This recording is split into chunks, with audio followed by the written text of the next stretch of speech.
ያስቸገሩትን ክፉ ልምድ በጥሩ ልማድ ለመተካት እና ህይወቶን መቀየር ከፈለጉ ይህ ቪዲዮ ለርሶ ነው።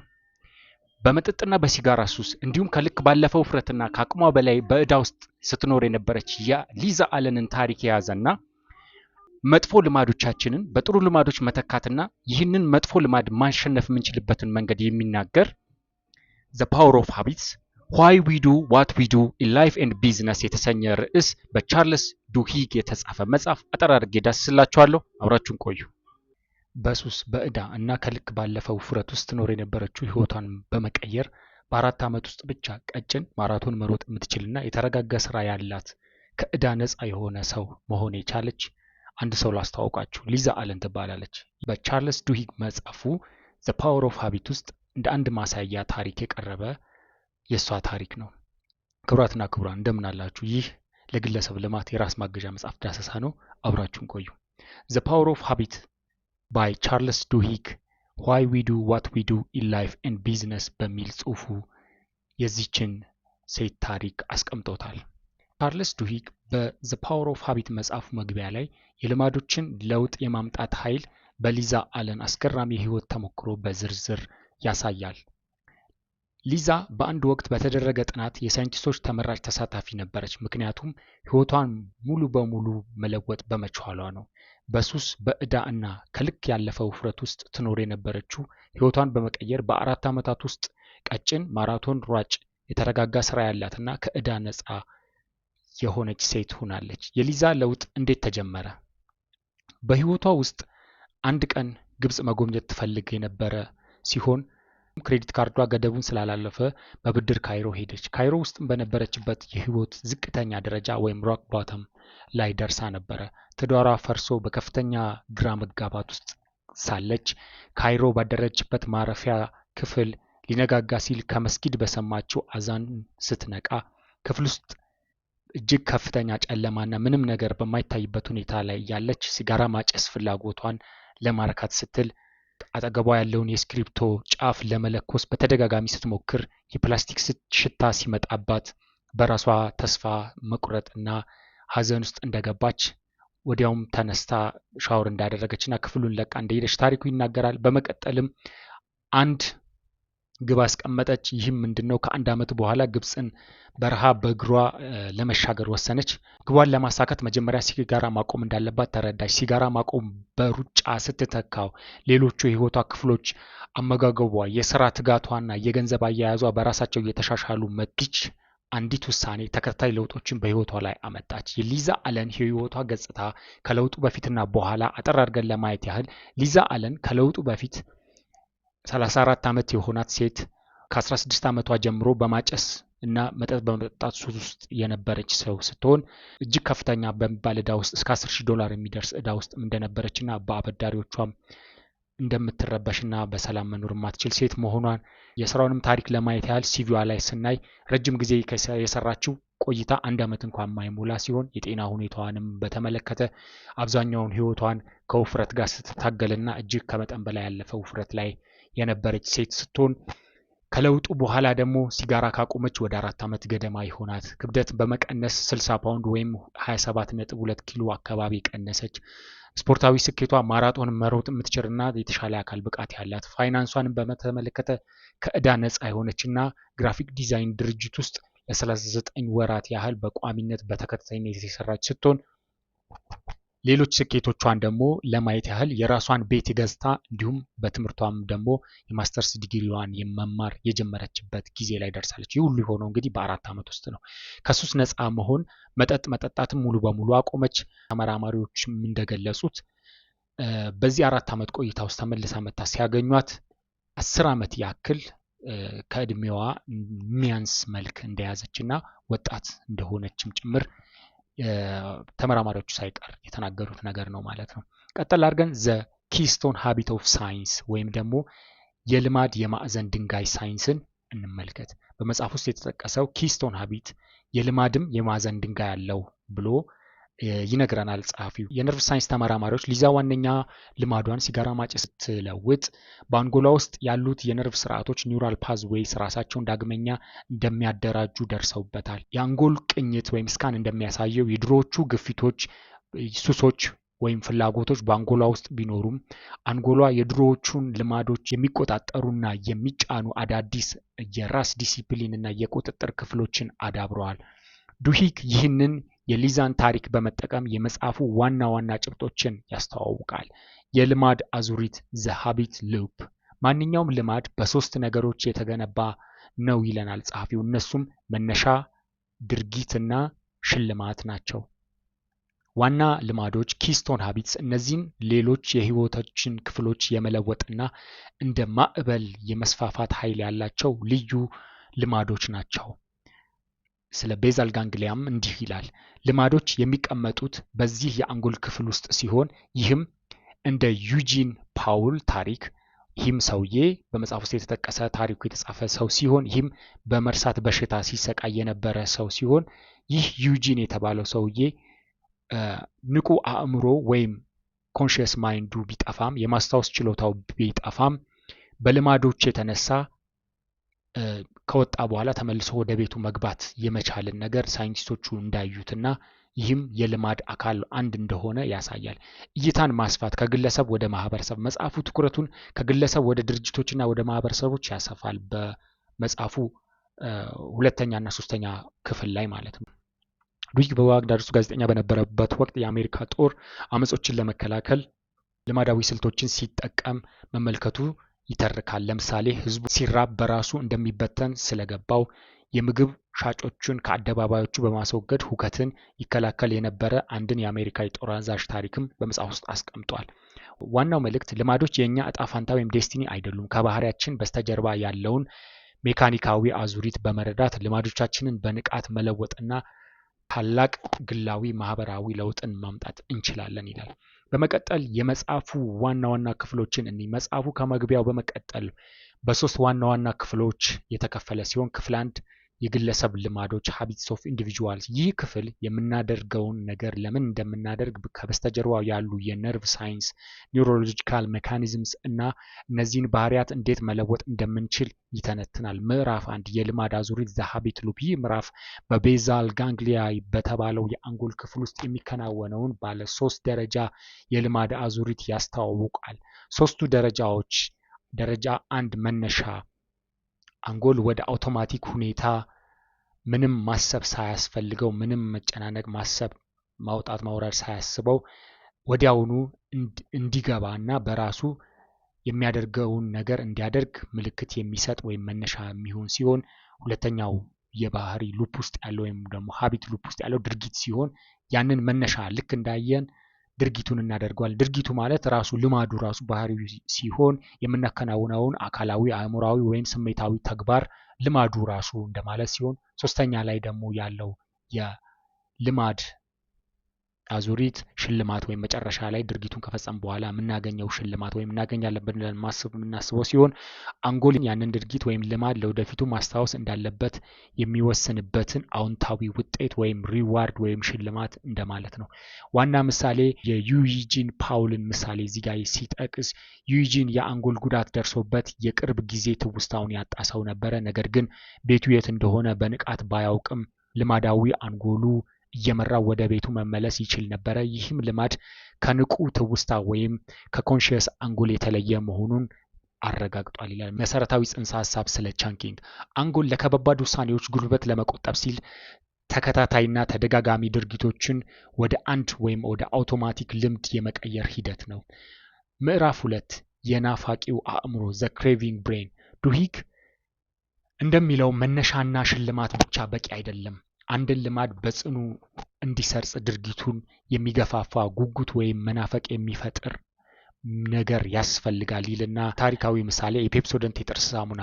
ክላውድ ሆፕኪንስ አሜሪካውያን ጥርሳቸውን የመቦረሽ ልማድ እንዲያዳብሩ ያደረገው የጥርስ ላይ የሚፈጠረውን በምላስ ሲነካ የጥርስ ንጹህነት ስሜት እንዲናፍቁ በማድረግ ያ ስሜት ለሰዎች የጥርስ ነጽቷል ወይም ጥርሴ ነስቷል የሚል ስሜት እንዲፈጥርባቸውና ያንን እንዲፈልጉ በማድረግ ይህንን ምርት በከፍተኛ ሁኔታ እንዲሸጥ ያደረገ መሆኑን የዚህን ሰውዬ ታሪክ ጠቅሷል። ሌላው የፊብሪዝ ሽታ ማጥፊያ ሲሆን በመጀመሪያ ሽታ ማጥፊያው ንጹህ አየር እንዲፈጠር ብቻ እንዲያደርግ ተሞክሮ የተሰራና በዚህም ብዙ ውጤት ያላመጣ ሲሆን ስኬታማ የሆነው ግን ይህ ሽታ ማጥፊያ ጥሩ መዓዛ እንዲኖረው ተደርጎ ሽልማቱን ወደ ጥሩ መዓዛ በመቀየር ሰዎቹ የጽዳቱን ሂደት መጨረሻ እንዲናፍቁ እና እንዲጠባበቁ ሲያደርግ ጽዳታቸውን ከጨረሱ በኋላ በድሮ ምርት ቢሆን ሽታ እንዳይመጣ ሽታው እንዲጠፋ ብቻ የሚያደርግ ሲሆን ሰዎች ግን ጽዳቱን የሚሰሩት መጨረሻ ላይ ይህንን ምርት ሲነፉ ወይም ሲያርከፈክፉ የሚፈጥረውን ጥሩ መዓዛ መጨረሻ ላይ ለማግኘት ሲሉ ጽዳቱን እስከ መስራት ድረስ እንደደረሱና ይህን እንደ ማሳያ ያስቀመጠ ሲሆን ምዕራፍ 3 የልማድ ለውጥ ወርቃማ ህግ ዘ ጎልደን ሩል ኦፍ ሃቢት ቼንጅ ይልና ይህ ምዕራፍ ለለውጥ የሚረዳ ተግባራዊ መመሪያ ያቀርባል። መጥፎ ልማድ ማጥፋት አይቻልም፣ መተካት ግን ይቻላል ይልና ህጉ አንድ ባህሪ ለመለወጥ መነሻውን እና ሽልማቱን ማጥፋት ባንችል እንኳ መሀል ላይ ያለውን ወይም ሩቲኑን ወይም ድርጊቱን በአዲስ በመተካት ባህሪውን መቀየርና መተው እንደሚቻል ጸሐፊው አስቀምጧል። ዱሂግ የአልኮሊክስ አኖኒመስ ተሞክሮን ይጠቅሳል።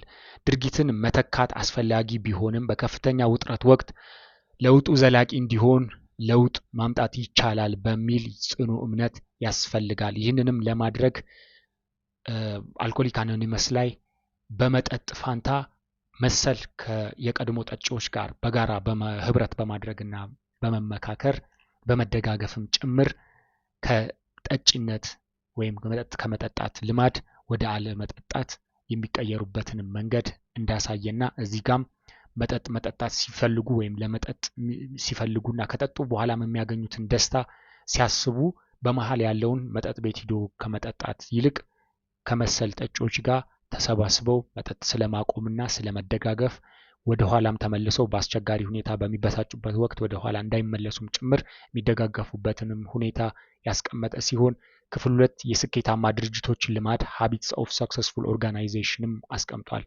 ይህ መጽሐፍ ክፍል 2 ትኩረት የግለሰብ ባህሪ ወደ ድርጅት ልማዶች ወይም ኢንስቲቱሽናል ሩቲንስ ያዞራል። ዱሂግ ድርጅታዊ ልማዶች የአንድን ኩባንያ ህልውና እንዴት እንደሚወስኑና መሪዎች እነዚህን ዘዴዎች በመጠቀም እንዴት ትልቅ ለውጥ ማምጣት እንደሚችሉ ያብራራል። ምዕራፍ 4 ዋነኛ ልማዶች ኪስቶን ሃቢትስ ለድርጅቶች ይልና እነዚህም ልማዶች ሲለወጡ በድርጅት ውስጥ ያሉ ሌሎች ተያያዥነት ያላቸውን ክፍሎች ጭምር የሚቀይር ተከታታይ ውጤትን ወይም ቼን ሪያክሽን ያመጣል። የአልኮዋ ምሳሌ ይልና በ1987 እንደ አውሮፓውያን አቆጣጠር ፖል ኦኒልስ በዚህ ግዙፍ የአሉሚኒየም ኩባንያ ዋና ስራ አስፈጻሚ ሲኢኦ በሆነ ወቅት ስለ ትርፍ ከማውራት ይልቅ ትኩረቱን በሙሉ በሰራተኞች ደህንነት ላይ በማድረጉ ባለሀብቶችን አስገርሞ ነበር። ተከታታይ ውጤቱ ወይም ሪፕል ኢፌክቱን ለማየት ደግሞ የአደጋ መጠን 0 ለማድረስ ሰራተኞቹ አደጋዎቹ ለምን እንደሚከሰቱ በማጥናት ይህንን እንዲለወጥ አደረገ። ይህም በሰራተኞችና በማኔጅመንት መካከል የተሻለ ግንኙነት እንዲኖር አደረገ። ይህም የተሻሻለ ግንኙነት ወደ ተሻለ የምርት ሂደት፣ ከፍተኛ ጥራትና በመጨረሻም ወደ ከፍተኛ ትርፍ መራቸው። ዋነኛው ትምህርት ሁሉንም ነገር በአንድ ጊዜ መለወጥ መሞከር አያስፈልግም። በአንድ ዋነኛ ልማድ ላይ በማተኮር ለትልቅ ለውጥ መነሻ የሚሆን ትንንሽ ስኬቶችን ወይም ስሞል ዊንስን መገንባት ይቻላል። ምዕራፍ 5 የፍላጎት ቁጥጥር ወይም ዊል ፓወር እንደ ልማድ የስታርባክስ ተሞክሮን እዚህ ጋር አንስቷል። ይህ ምዕራፍ የፍላጎት ቁጥጥር ወይም የውስጥ ጥንካሬ ዊል ፓወር ተሰጥኦ ሳይሆን እንደ ጡንቻ የሚታይና በልምምድ ሊጠነክር የሚችል ነገር እንደሆነ ይናገራል። የስታርባክስ ምሳሌ ምንድነው? ስታርባክስ ለሰራተኞቹ የፍላጎት ቁጥጥር ወይም ዊል ፓወራቸውን ራሳቸውን የሚቆጣጠሩባቸውን ልማዶችን በማስተማር ራሱን ወደ ትልቅ ትምህርት ቤት ወይም ወደ ትልቅ ተቋም የቀየረ ሲሆን ብዙዎቹ ሰራተኞች አስቸጋሪ የህይወት ታሪክ ያላቸውና ስሜታቸውን መቆጣጠር የሚቸገሩ ቢሆኑም ላቴ ሜተድ ወይም የላቴ ዘዴን በማሳየት ይህንን ነገር ለውጦታል። ስታርባክስ ሰራተኞች የተቆጡ ደንበኞች እንዴት ማስተናገድ እንዳለባቸው አስቀድሞ በታቀደ መመሪያ አሰለጠነ። ይህም ማዳመጥ፣ እውቅና መስጠት፣ እርምጃ መውሰድ፣ ማመስገንና ማስረዳት የሚሉትን በእነዚህ ዙሪያ አሰለጠናቸው። ሰራተኞቹ አስቸጋሪ ሁኔታ ከመፈጠሩ በፊት ምን ማድረግ እንዳለባቸው ስለሚያውቁ ድርጊቱ የአእምሮ ድካም የሚጠይቅ ሳይሆን ራሱን በራሱ የሚያደርግና በራሳቸው ይህንን በቀላሉ ኦቶማቲካሊ ሃንድል ከስተመሮቻቸውን ማድረግ የሚችሉበት ደረጃ ላይ እንደደረሱ ያሳያል። ምዕራፍ 6 የችግር ወይም የክራይሲስ ኃይል። ዱሂግ እንደሚለው ድርጅቶች ብዙ ጊዜ ወደ ጥፋት የሚመሩ ጎጂ ልማዶች ሊኖራቸው ይችላሉ። ነገር ግን ድንገተኛ ችግር ወይም ክራይሲስ እነዚህን ልማዶች በግዴታ ለመለወጥ እንደ መሳሪያ ሊያገለግሉ ይችላሉ። የሮድ አይላንድ ሆስፒታል ምሳሌን እዚህ ጋር አንስቶታል። ሆስፒታል ውስጥ ነርሶች ዶክተሮችን እንዳይተቹ የሚከለክል ጎጂ ባህል በመኖሩ ምክንያት ለሞት የሚዳረጉ ስህተቶች ብዙ ይፈጠሩ ነበረ። አንድ ትልቅ ቅሌት ወይም ችግር ከተከሰተ በኋላ ግን ሆስፒታሉ አዳዲስና አስገዳጅ ልማዶችን ለምሳሌ የቀዶ ጥገና ዝርዝር መቆጣጠሪያዎችን ተግባራዊ በማድረግ የሰዎችን ሕይወት ማዳን እምነትን መገንባት ቻለ። ምዕራፍ 7 ትንቢት ፕሪዲክቲቭ አናሊሲስ የታርጌት ተሞክሮን ያነሳል እዚህም ጋር። ይህም ምዕራፍ ኩባንያዎች መረጃዎችን በመጠቀም የደንበኞችን ልማድ እንዴት እንደሚተነብዩ እና እንደሚቀይሩ ያሳየ ሲሆን የደንበኞችን ልማድና ባህሪ ብቻ በማጥናት እንዴት ሽያጫቸውንና ትርፋቸውን ከፍ ማድረግ እንደቻሉ ያሳያል። በመጽሐፉ ክፍል 3 ውስጥ ደግሞ ጸሐፊው ያስቀመጠው የማህበረሰብ ልማዶች ሃቢትስ ኦፍ ሶሳይቲ ሲሆን ይህም የመጽሐፉ ክፍል የግለሰብ ልማዶች እንዴት ተከማችተው ወደ ግዙፍ ማህበራዊ ንቅናቄ እንደሚቀየሩና በመጨረሻ ለምንይዛቸው ልማዶች እንዴት ተጠያቂ እንደምንሆን በዝርዝር ያሳያል። ምዕራፍ 8 ንቅናቄዎች እንዴት ይፈጠራሉ? የሞንትጎመሪ የአውቶቡስ ቦይኮት። ዱሂግ የሮዛ ፓርክንስ ታሪክ በመጠቀም ማህበራዊ ልማዶች እንዴት ለውጥ እንደሚያመጡ ያስረዳል። ንቅናቄዎች ባለሶስት ደረጃ ሂደት እንደሚከተሉም ይገልጻል። ጠንካራ ትስስሮች ስትሮንግ ታይስ። ንቅናቄዎች የሚጀምረው በጓደኝነት ልማዶች ነው። ሮዛ ፓርክስ ከተለያዩ ማህበራዊ ክበቦች ወይም እንደነ ቤተክርስቲያን፣ የወጣቶች ማህበራትና ሌሎች ህብረቶች ጋር ጥብቅ ትስስር ነበራት። እሷ ስትታሰር እነዚህ ጠንካራ ትስስር ያላቸው ወገኖቿ እሷን የመርዳት ሞራላዊ ግዴታ እንዳለባቸው ተሰማቸው። ደካማ ትስስሮች ዊክ ታይስ።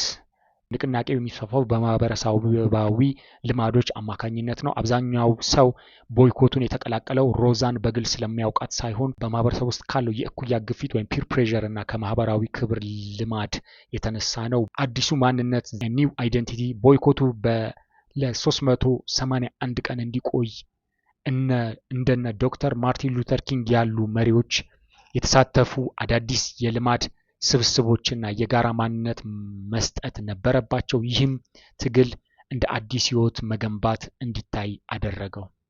ምዕራፍ 9 የነጻ ፈቃድ የነርቭ ሳይንስ ዘ ኒውሮሎጂ ኦፍ ፍሪ ዊል። ይህ የማጠቃለያ ምዕራፍ ስለ ልምድ ስነ ምግባር ይጠይቃል። ድርጊቶቻችንን አውቶማቲክ ከሆኑ ለድርጊቶቻችን ታዲያ ተጠያቂው ማን ነው ብሎ በመጠየቅ የአንጂ ባችማን ጉዳይ የቤተሰቧን የህይወት ቁጠባና ቤቷን በቁማር ሱስ የተነሳ ያጣች የቤት እመቤት የቁማር ልምዷ ሊቋቋሙት የማይችሉት የአንጎል ግፊት ወይም በሽታ እንደሆነ በመጥቀስ ካሲኖን ትከስ እንደነበረ። ሌላኛውም ታሪክ ደግሞ የብሪያን ቶማስ ጉዳይ በሌሊት የህልሙ እየተራመደ ወይም ስሊፕ ዎከር ወይም ስሊፕ ዎኪንግ ባለቤቱን የገደለ ሰው ድርጊቱን በንቃት የመቆጣጠር አቅም ስላልነበረው አንጎሉ በልማዳዊ ሁኔታ ውስጥ ብቻ ስለነበረ ከክሱ ነጻ ተባለ። እስቲ እነዚህን ሁለቱ ከላይ የተጠቀሱ ታሪኮች ቀጠል አድርገን እንይ በዝርዝር። ውሳኔው ዱሂግ ልዩነቱ ያለው በማወቅ ወይም በንቃተ ህሊና ወይም አዌርነስ ላይ እንደሆነ ይከራከራል። ልማዶች መኖራቸውንና እንዴት እንደሚሰሩ አንዴ ካወክ በኋላ የመለወጥ ኃላፊነት አለብህ። እንደ እንቅልፍ ልብ ተጓዥ ሳይሆን ቁማርተኛዋ ባችማን መነሻዎቹን ድርጊቶቹን ስለምታውቅ ጣልቃ በመግባት ይህንን ክፉ አመሏን ማስወገድ ትችል ነበረ። ዋነኛ መልእክት መጽሐፉ እጅግ ጠንካራ በሆነ መልእክት ይጠናቀቃል። ልማዶች የኛ ዕጣ ፋንታ አይደሉም። ምንም እንኳ በነርቭ ሳይንስ ደረጃ ጠንካራ ቢሆኑም ሊለወጡ የሚችሉ ናቸው። መነሻቸውን ድርጊቱንና ሽልማቱን በመለየት ህይወቶን ዳግም የመቅረጽ ነጻ ፈቃድ ያግኙ። ይህንና መሰል ይዘቶችን ለማግኘት ማህበራዊ ሚዲያ አካውንቶችን ይከታተሉ። ከዳጊ ጋር ነበር የቆያችሁት። ደህና ሁኑ።